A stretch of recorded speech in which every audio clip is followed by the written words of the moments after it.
In every language, there are a lot of words. Now, these words can be categorized according to what they do and how or where you use them in a sentence. Now, these categories or classes is what you can call the parts of speech of that language.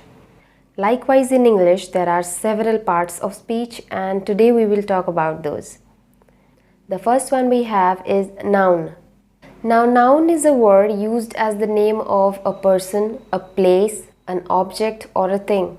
It can be anything. It can be something that you can perceive with your senses, that is, you can see, hear, touch, taste, or smell. Or it can be something that you can't perceive in your senses. For example, when you say the sky is blue, sky is the noun, right? It's something that you can see, of course. But when you say, for example, his integrity is what won me over. His integrity is what won me over. Now, it's not something you can perceive by your senses, but it is used as a noun in this sentence. The second part of speech we have is an adjective. Now, what does an adjective do? An adjective is a word that is used in a sentence. It's something that adds meaning of a noun. It's something that describes the noun. For example, when you say, he is a brave boy, brave is the adjective. Now let's take a simple example. Let's say you watched a movie and you're trying to describe it to your friend. Now, while describing it to your friend, you'll be using words like funny or serious or engaging.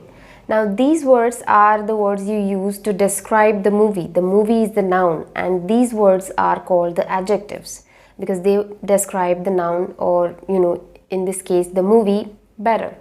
So now you have an idea what an adjective is. Let's move on to the next one. The next one we have is a pronoun. Now, a pronoun is actually something that you can use instead of a noun. It's basically a substitute of noun. Let's take an example for you to understand better. Let's say Shreya is a painter. Shreya paints well. This is Shreya's painting.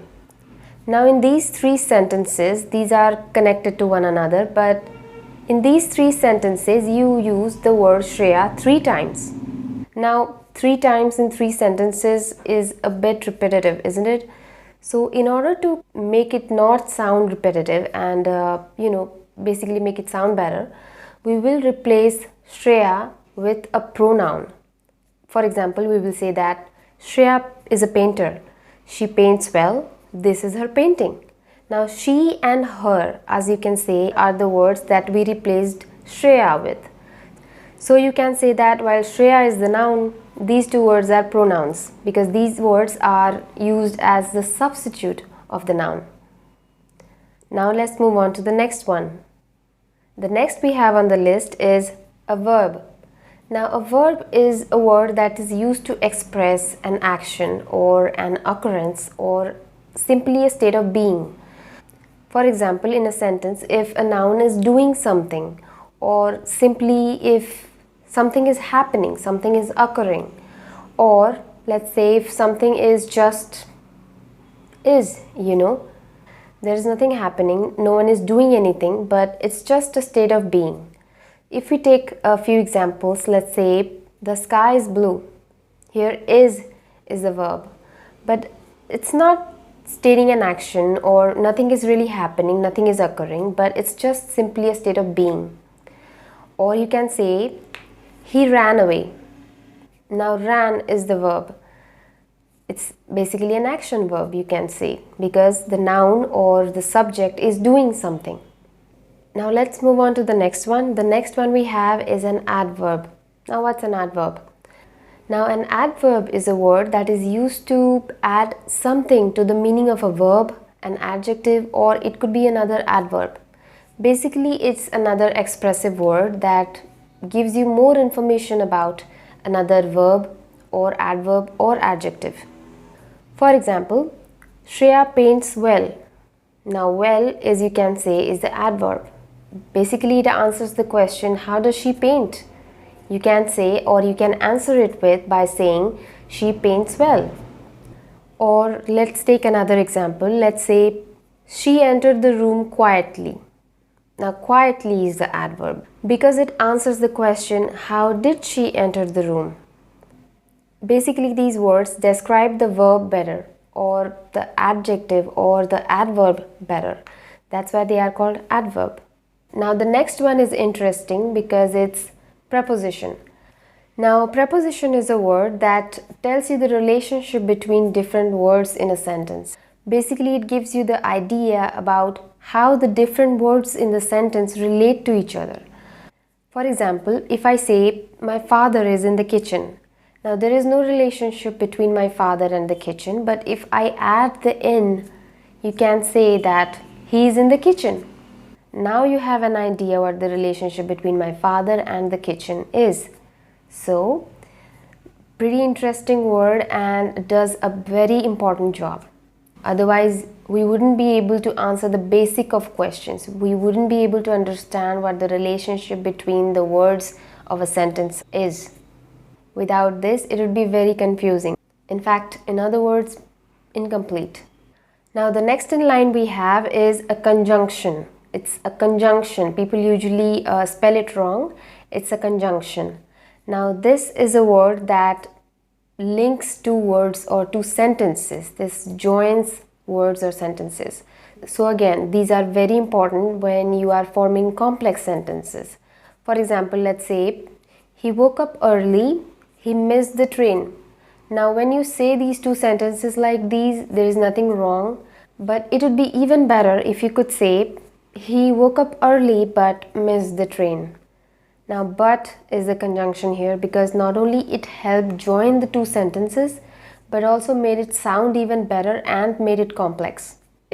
If you take a simple example, you can also say 2 and 2 make 4. 2 and 2 make 4.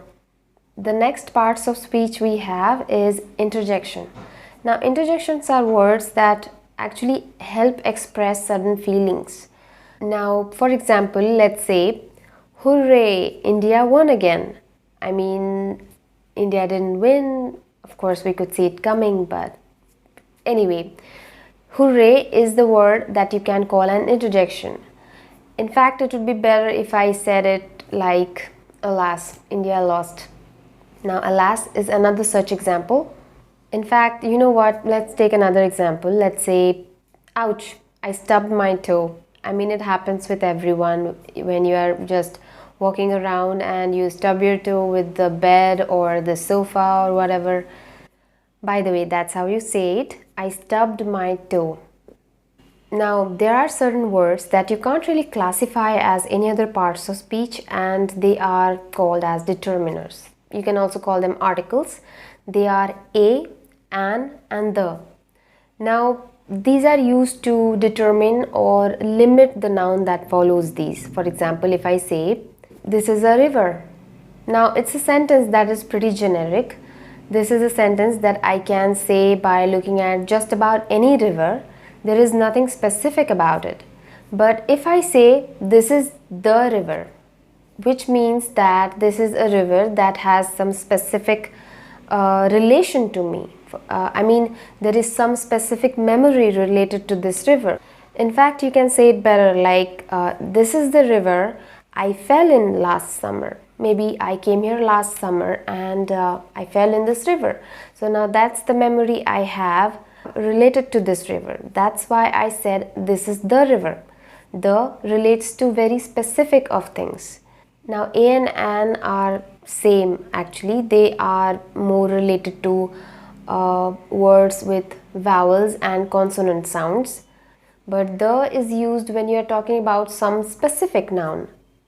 So that's about it for all the parts of speech of English, and I know these are all pretty generic stuff and we all know them, but I still intended to make this video as a quick recap of sorts. Of course, we will be talking about these in detail in the upcoming videos, and yeah, if you like this one, then give it a like and subscribe to my channel, guys. It would mean a lot. Again, thank you so much for watching. I will see you in the next one.